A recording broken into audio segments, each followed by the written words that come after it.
Réunion à la présidence de la République autour du ministre d'État Kalzebe Paimi Debe sur la situation liée à l'épidémie de chikungunya qui sévit depuis un certain temps.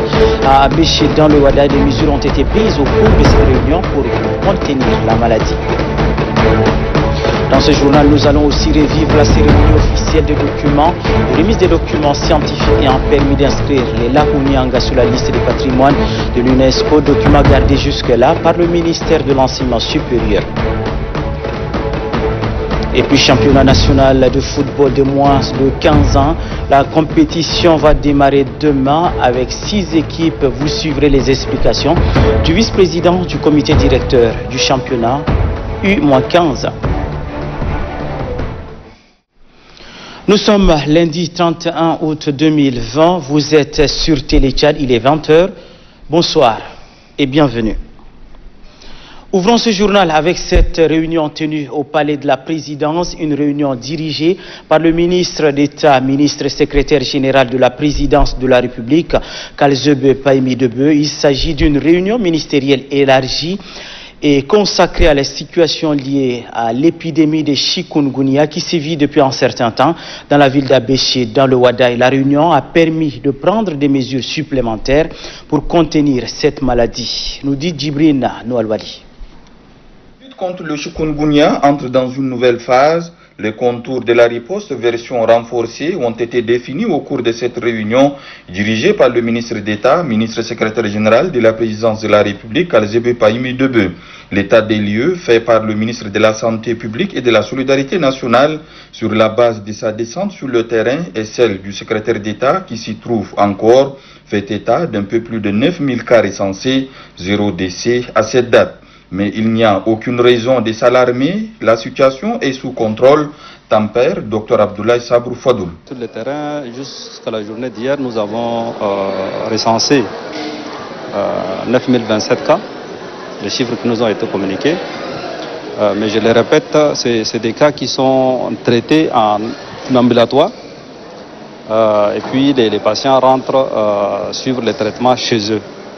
Cela nous laisse dire, et pour rassurer la population, qu'il s'agit certes d'une épidémie, mais d'une épidémie qui a une gravité en termes cliniques, en termes sanitaires limités.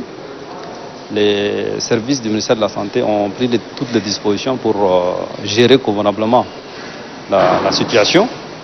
Donc nous avons rassuré le ministre d'État et puis les collègues que la situation est sous contrôle, qu'il n'y a pas lieu de faire paniquer la population.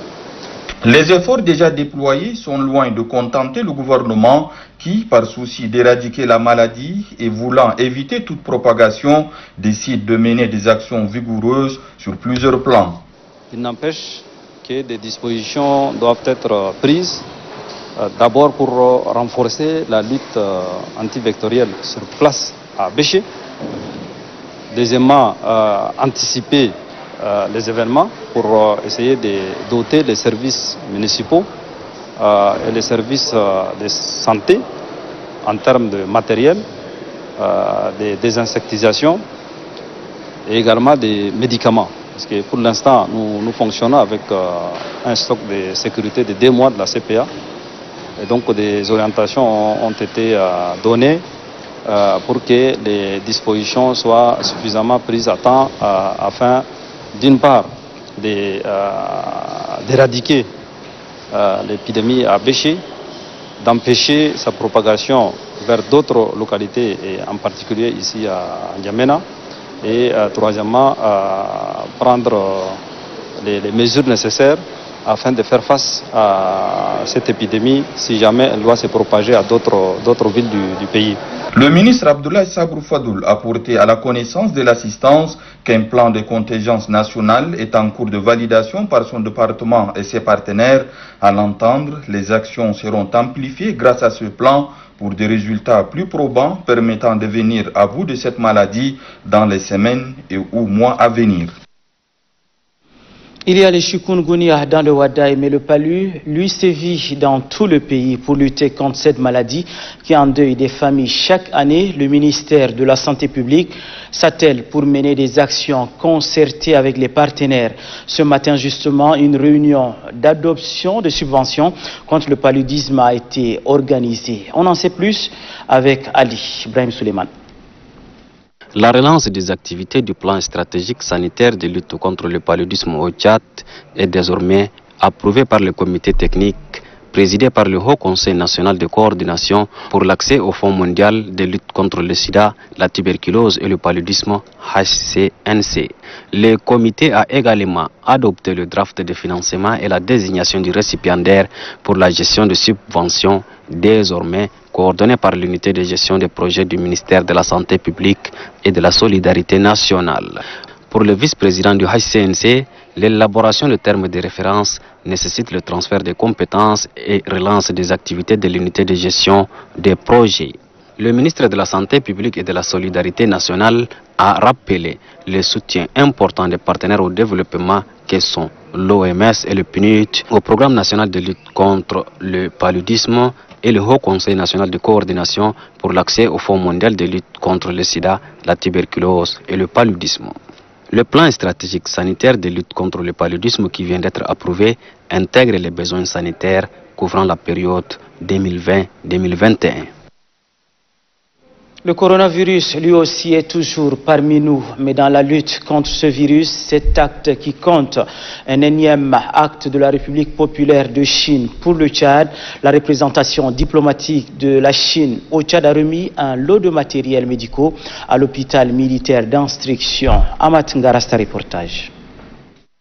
C'est pour appuyer les actions du gouvernement tchadien dans la lutte contre la Covid-19 que l'ambassade de la République populaire de Chine au Tchad fait un don de matériels médicaux à l'hôpital militaire d'instruction.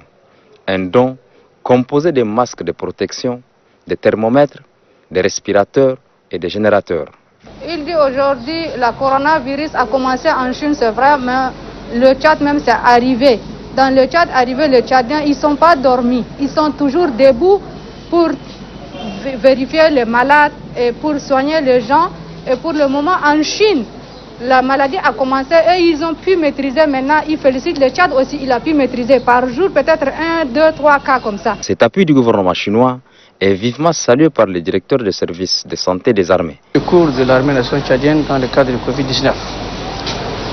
Cette fois-ci, ce sont des matériels qui sont très importants pour le Covid-19, non seulement l'armée, une partie de la population tchadienne. Surtout les flashs, aujourd'hui les thermoflash, même dans la santé publique, il n'y en a même pas. On est obligé de mettre servir aussi, partager avec eux, comme nous le partageons ensemble avec eux aussi. Selon les donateurs, d'autres actions seront menées dans le cadre de la riposte contre le coronavirus dans les jours à venir. Remise de dons dans le cadre de la lutte contre le coronavirus, un récit de Falambi Soulgan. Les élus du peuple de la province du Chariba-Guirmi, eux aussi, s'engagent dans la lutte contre le coronavirus. Ils ont remis des dispositifs de lavage de mains et des masques de protection à la population du département de Loug-Chari. Doba Robert. Les élus de la province du Chariba-Guirmi mènent une croisade contre la pandémie de coronavirus. Plus de 4000 masques de protection et des dispositifs de lavage des mains sont mis à la disposition de la population de Loug-Chari. Ces masques seront répartis sur les 5 cantons que compte le 10 départements. En réceptionnant ce kit de protection, le secrétaire général du département de Loug-Chari soutient que c'est un geste qui vient à point nommé car le 10 département a enregistré plus de 40 cas de contamination. Ici, à Koudaloa, 1000 cachenets. Que vous voyez là, vous avez vu.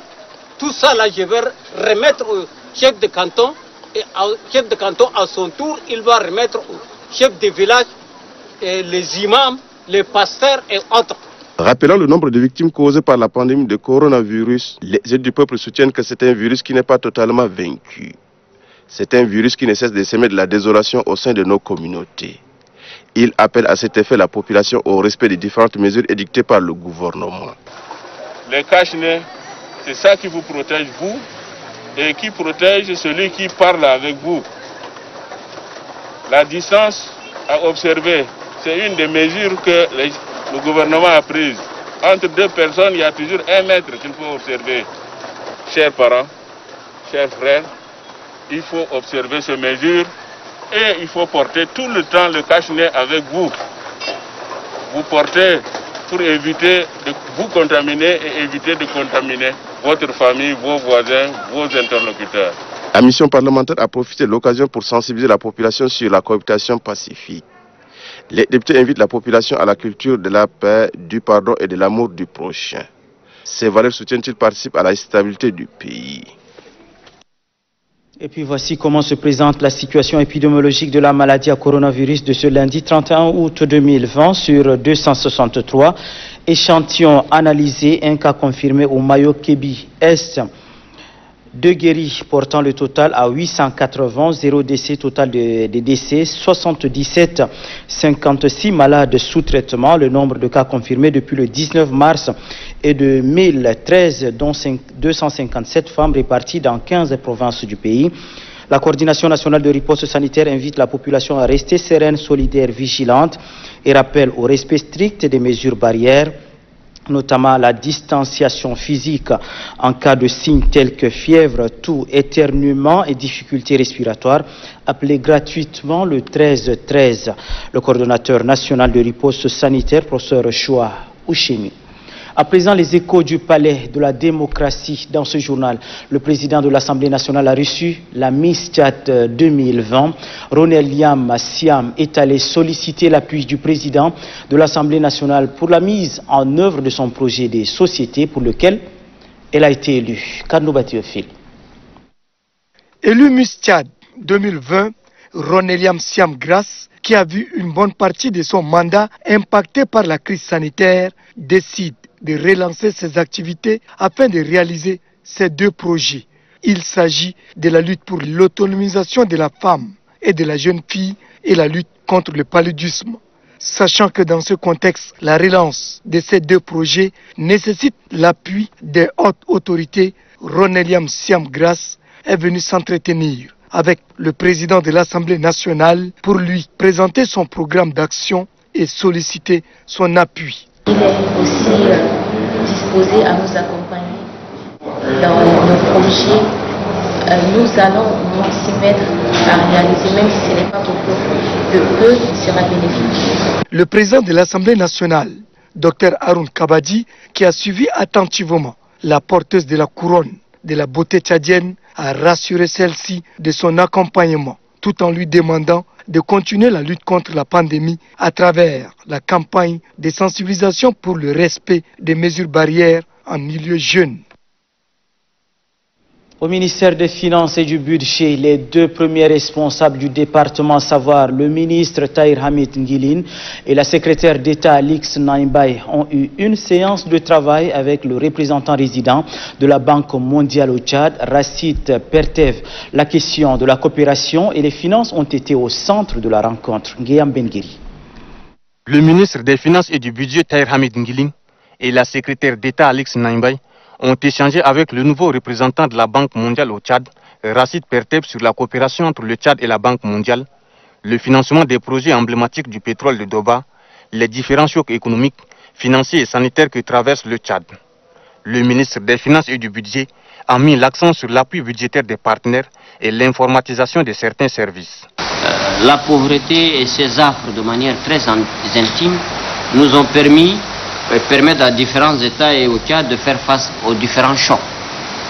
Pour ce qui est de notre pays, nous faisons face au choc terroriste, au choc climatique. Vous voyez les changements climatiques en termes d'inondation à travers le monde et dans toutes les villes.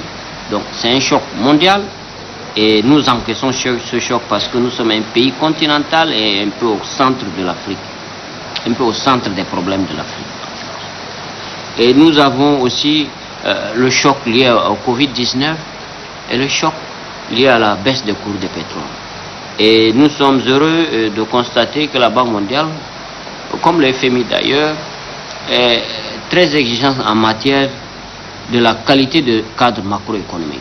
C'est pourquoi nous tenons à avoir un cadre macroéconomique équilibré, je dirais infaillible, et qui évite l'existence de déficits non financés.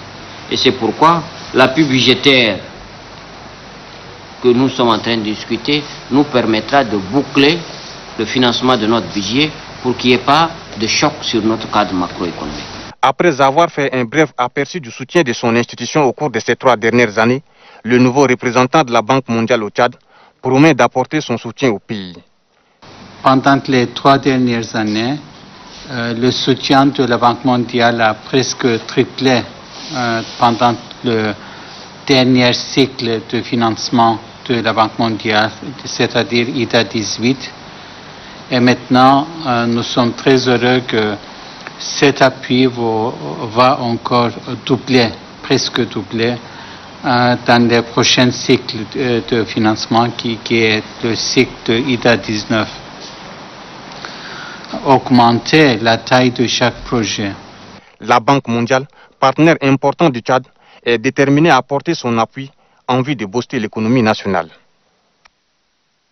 Vous le saviez, les lacs Ounianga figurent sur la liste du patrimoine mondial de l'UNESCO. Les documents scientifiques ayant permis au Tchad de candidater ont été jusque-là gardés au ministère de l'Enseignement supérieur. Ce matin, le ministre Oudengar David Ngarimadine a remis officiellement ces documents au ministre de la Culture. Retour sur cette cérémonie avec Innocent Kilayo.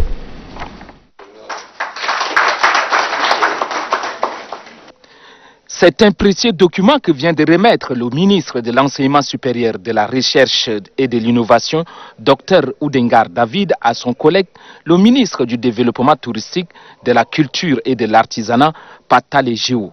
Il s'agit d'un document scientifique qui a permis à l'UNESCO de classer le lac Ounianga sur la liste du patrimoine mondial. La remise de ce document scientifique a fait l'objet d'une cérémonie officielle au cours de laquelle une présentation de ce document a été faite. Ounianga Kébir, le plus grand lac qui s'appelle le lac Iwa, à 27 mètres de profondeur. Le ministre de l'Enseignement supérieur vient de le rappeler tout de suite. Et c'est du fond du 27 mètres qu'avec une plateforme professionnelle que nous avons prélevé les 16 mètres de carottes. Le ministre de l'Enseignement supérieur, de la Recherche et de l'Innovation a donné des explications sur la valeur de ce document scientifique.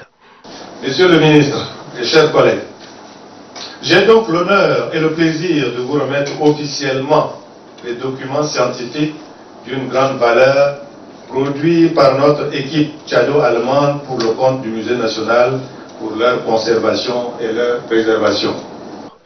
Après avoir réceptionné et remis ce document scientifique au Musée national, le ministre en charge de la culture a salué l'excellente complémentarité qui existe entre son département et celui du ministère de l'Enseignement supérieur.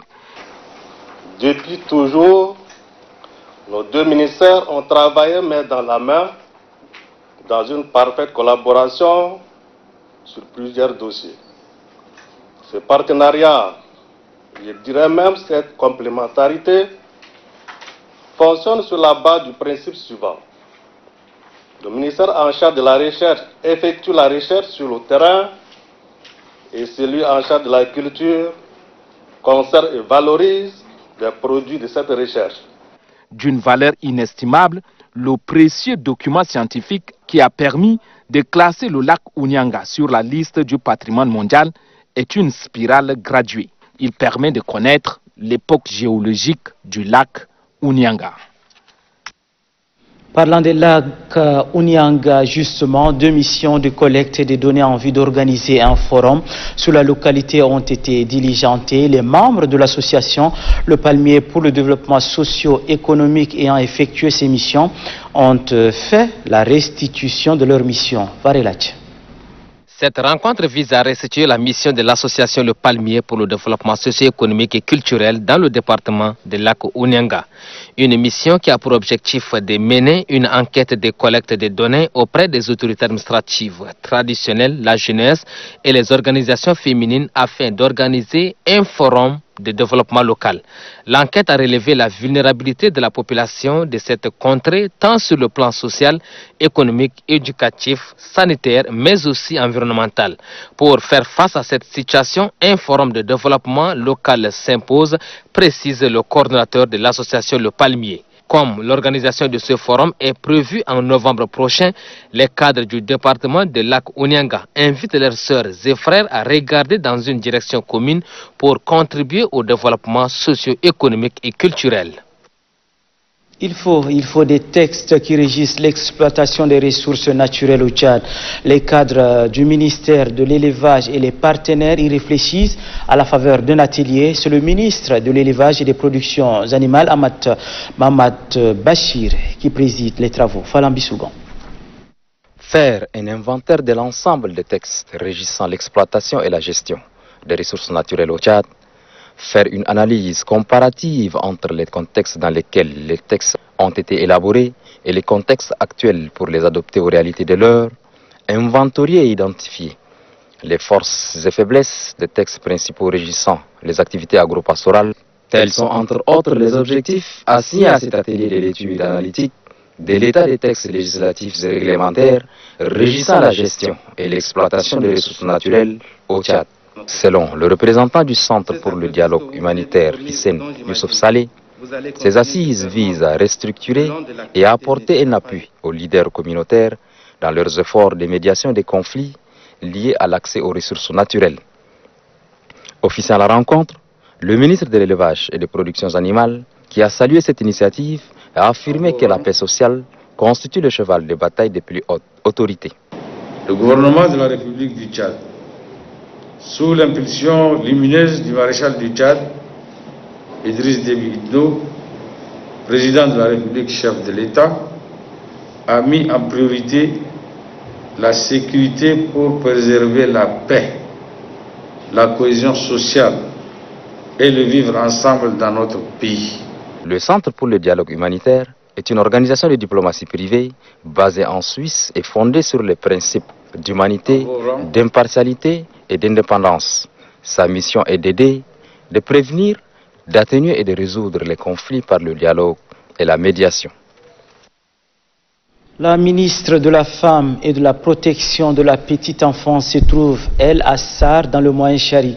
Sur place, la ministre Amina Longo a rencontré les autorités locales pour évoquer donc les questions liées au mariage précoce et aux mutilations génitales féminines. Apolline Gani. L'avion transportant la ministre de la Femme, de la Protection de la Petite Enfance, Amina Priscille Longo, et ses proches collaborateurs a atterri à 15h45 à l'aérodrome de Sar, chef-lieu de la province du Moyen Chari. Ici, ils ont été accueillis par le gouverneur de la dite province, Djiber Younous, et plusieurs associations féminines ainsi que des jeunes. Après l'aérodrome de Sar, le cortège du ministre s'est ébranlé à la résidence du gouverneur. Le gouvernement estime donner un nouveau souffle à la lutte contre le mariage précoce et les mutilations génitales féminines aux filles de cette localité. Pour faire face à cette lutte contre l'excision, la ministre de la Femme et le gouverneur ont eu une rencontre avec les premiers responsables de la localité. Conscient du danger que représente le mariage d'enfants et les mutilations génitales féminines, le gouverneur de la province du Moyen Chari compte sur la forte mobilisation des différentes couches sociales de sa circonscription administrative. Cette pratique-là nécessite vraiment une large sensibilisation au niveau de la province et plus précisément dans ce canton de Koumogo et le canton de Balimba et Djoli qui également pratiquent cette incision-là. C'est une rencontre d'échange qui permettra d'élaborer une feuille de route de lutte contre le mariage précoce et les mutilations génitales dans la dite province. Aujourd'hui, la science nous a démontré que l'excision est néfaste pour la jeune fille. C'est des choses, malheureusement, que nos parents ne peuvent pas encore comprendre, mais qu'avec la sensibilisation et une approche participative, on pourra les faire comprendre. C'est pourquoi nous sommes là, en tant que filles, en tant que mère, en tant que sœur, pour qu'ensemble nous puissions fédérer les énergies pour le seul intérêt de la jeune fille. Donner en mariage des mineurs est une violation des droits fondamentaux de l'enfant. Pour mettre fin à cette pratique, les pouvoirs publics et ses partenaires au développement sont tous interpellés afin de mener une très vaste campagne de sensibilisation sur l'ensemble du territoire. Merci Apolline. Restons toujours dans le Moyen Chari où séjourne également le ministre du Développement industriel, commercial et de la promotion du secteur privé, Lamine Moustapha. On l'apprend qu'il a visité les installations, des équipements de la nouvelle société textile du Tchad. Ronel Judith. Accueilli depuis Guéré, village situé à 33 km de la ville de Sar par le gouverneur de la province du Moyen Chari, Djiber Younous, le ministre du Développement industriel, commercial et de la promotion du secteur privé, Lamine Moustapha, a visité les installations des équipements de la NSTT, en commençant par la filature, le tissage, la manutention, l'impression, bref, tout le tour de l'usine. Le but de cette visite guidée du directeur général de la NSTT, Mohamed Ahmad Togou, est, selon Lamine Moustapha, de constater de visu l'état d'avancement des travaux de finition de l'usine de la NSTT pour une éventuelle inauguration, aussi échanger avec les responsables de cette société sur les problèmes que rencontre celle-ci afin de chercher quelques pistes de solutions. Le ministre se dit surpris de voir les travaux plus avancés, presque à terme, avec des équipements modernes et informatisés. Il a en outre exhorté le personnel à doubler de courage jusqu'à la finition des travaux car, dit-il, le chef de l'État tient énormément à la réalisation de cette entreprise, raison pour laquelle il dépêche à tout temps les responsables pour le suivi de ces travaux. Moi, je pensais venir trouver un truc un peu banal, avec des broussailles, avec tout ce que vous connaissez, mais ça m'a ébloui. Tout est informatisé, des machines modernes. Donc nous sommes très satisfaits. Et pour cela, vous avez aussi les félicitations du chef de l'État. Il tient beaucoup à la réalisation de cette entreprise. Il a pris ça en main. Après la visite de l'usine, le ministre Lamine Moustapha s'est entretenu quelque temps avec le personnel de la NSTT avant d'aller constater les logements de la dite société en état de délabrement. L'Association pour le développement durable a fait un don de livres à la nouvelle bibliothèque de la ville de Dourbali. La cérémonie de remise a vu la présence de la présidente du bureau du conseil d'administration de l'association, la ministre secrétaire générale du gouvernement, Mariam Mahamatanour. Vouroubébé, Passiri, reportage. Ce sont des ouvrages scolaires et étagères offerts à la bibliothèque du lycée de Dourbali, baptisée au nom de la ministre Mariam Mamanour. Il s'agit concrètement de 204 livres de matières scientifiques, littéraires et de culture générale en français, arabe et anglais, destinés aux élèves du primaire et du secondaire. Digne, fille du terroir et résolument engagée pour la scolarisation des filles et des garçons, Mariam Mamanour a été honorée par l'association des jeunes unis pour le développement. Le président de la dite association, Abdel Chakour Goni Issa, relève à cette occasion que l'éducation est la porte du développement et la lecture paraît comme une clé pour l'acquisition de connaissances. Mahamat Moussa Abba Michei, secrétaire général de l'ASDED, a, au nom de l'association, remercié les jeunes de Dourbali pour cet honneur remarquable à l'endroit de la ministre Mariam Mamanour. Nous allons faire plus que ce que nous venons donc d'offrir à la bibliothèque Mariam Mamanour. Nous allons le faire. C'est une association pour le développement durable au Tchad. Donc nous allons sillonner notre pays, notre cher pays. Nous devons préparer les responsables de demain. L'ambition de l'ASDET, selon la présidente Mariam Mamanour, vise à encourager la scolarisation des enfants à travers toutes les provinces du pays. La remise des attestations de reconnaissance aux différentes personnalités pour leur contribution à l'éducation des filles et des garçons du Chariba Girmi par l'association des jeunes unis du développement a sanctionné la cérémonie. À cette occasion, la ministre secrétaire générale du gouvernement et de la promotion du bilinguisme dans l'administration, Mariam Mamanour, appelle les jeunes du département de Dourbali à s'intéresser à la lecture. Je vous propose de l'écouter. Ce n'est qu'un début parce que notre ambition est grande. Nous voulons faire un centre multimédia. Un centre où la jeunesse de Dourbali peut s'épanouir. Ce n'est pas pour rien que le maréchal du Tchad, le président de la République Driss Déby Itno, a choisi l'éducation parmi ses principales priorités. Il a construit un nombre incalculable d'infrastructures scolaires, des salles de classe, d'établissements, des universités. Il a formé plusieurs centaines, voire des milliers d'enseignants. Parce que le développement, c'est l'homme qui fait le développement. Et c'est l'éducation qui fait l'homme. Et nous, notre petite contribution et la contribution de la JUD, c'est pour contribuer à la hausse des niveaux. Parce que nous constatons actuellement qu'il y a une baisse des niveaux dans nos écoles. Les détenteurs du bac d'aujourd'hui, c'est pas comparable aux détenteurs du bac il y a 10, 20 ans, 30 ans. Pour nous, c'est 77, donc ça fait plus de 40 ans qu'on a eu le bac. Donc, c'est vous dire que nous devons œuvrer pour que le niveau des Tchadiens, des jeunes Tchadiens, augmente. Je suis contente qu'il y ait une bibliothèque à Drobal, mais je suis triste de savoir que c'est la seule dans toute la province. Et donc là, c'est un défi important. Nous devons tout faire pour multiplier. Le coordinateur de la Maison du patrimoine national, le président de l'association Enfants de Toumaï pour le développement du Tchad et les enseignants-chercheurs ont animé une conférence débat placée sous le thème « Le Tchad de 1960 à nos jours, quel bilan, pour quelle perspective ?» Compte rendu, Thomas Ousmane Djali. À la date du 11 août dernier, le Tchad a jour pour jour 60 ans d'indépendance.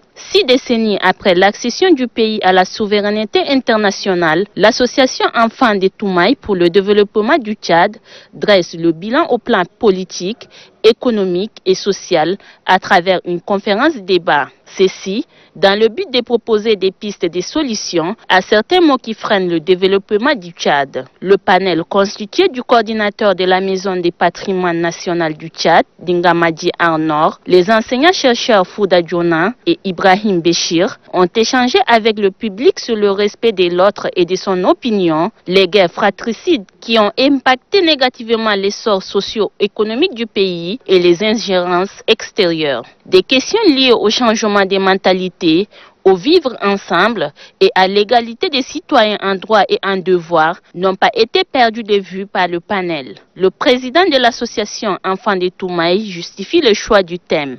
Qu'est-ce que le pays va devenir après 60 ans d'indépendance? Donc c'est pourquoi nous avons réuni ces différents conférenciers pour donner leurs opinions. Après nous allons écrire un rapport pour voir quelles sont les perspectives à venir et quels projets vis-à-vis de ces rapports-là qui va sortir de nos différents échanges pour pouvoir apporter notre contribution. Selon Abaka Djoumfou, son association créée en 2017 contribue à l'autonomisation des jeunes et au développement socio-économique du pays.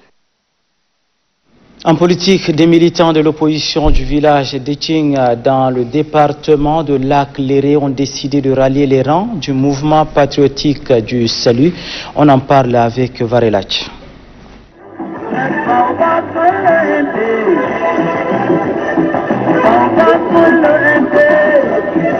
Des militants des partis politiques de l'opposition du village d'Essing, situé dans le département de Lac-Léré, province du Mayo-Kibu-Ouest, se rallient au MPS, Mouvement patriotique du salut, le parti rassembleur.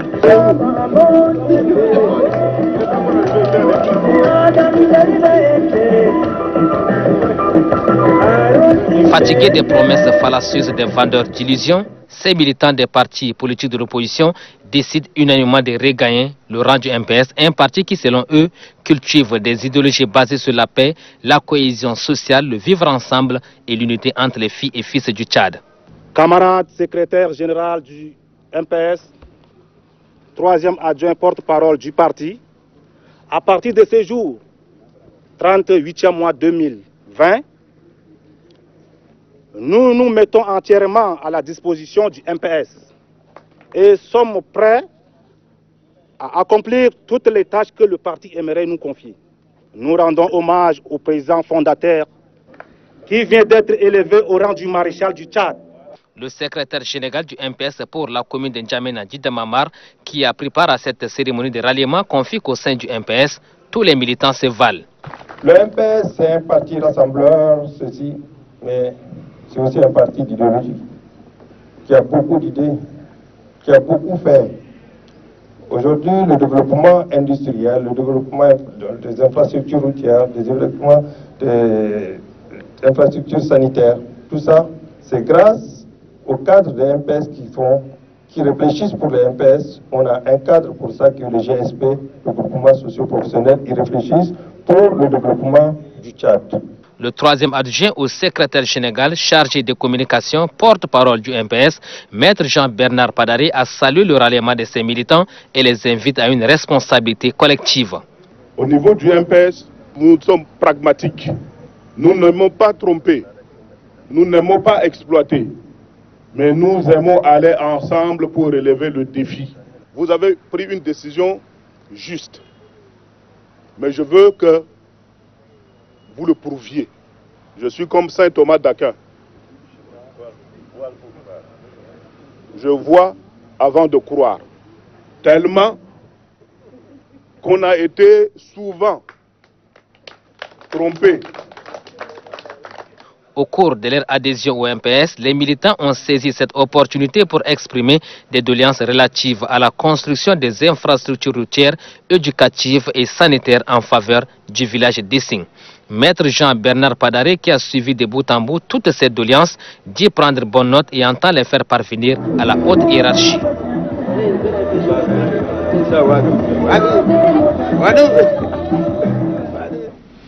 En sport, championnat national de football des jeunes de moins de 15 ans, la compétition va démarrer demain.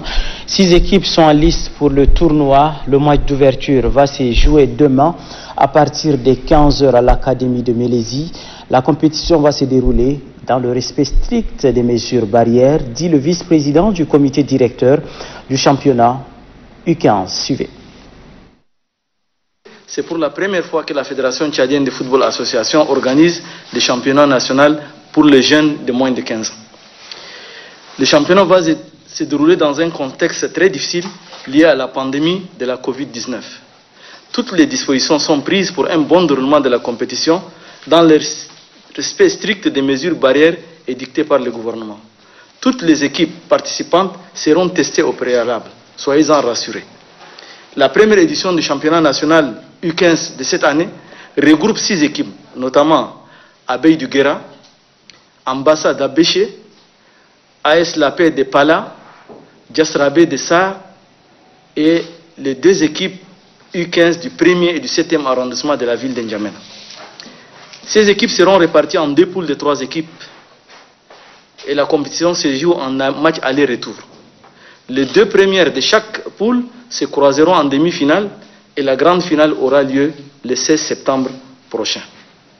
Ce championnat national U15 a pour objectif faire participer cette catégorie à une compétition pour peaufiner la formation reçue dans leurs centres de formation respectifs.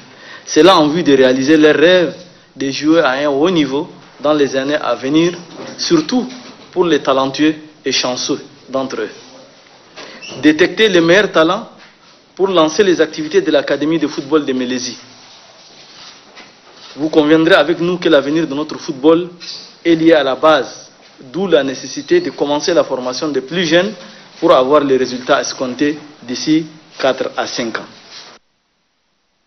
Ainsi va l'actualité ce 31 août 2020. Merci de votre très bien aimable attention. Restez sur Télétchad.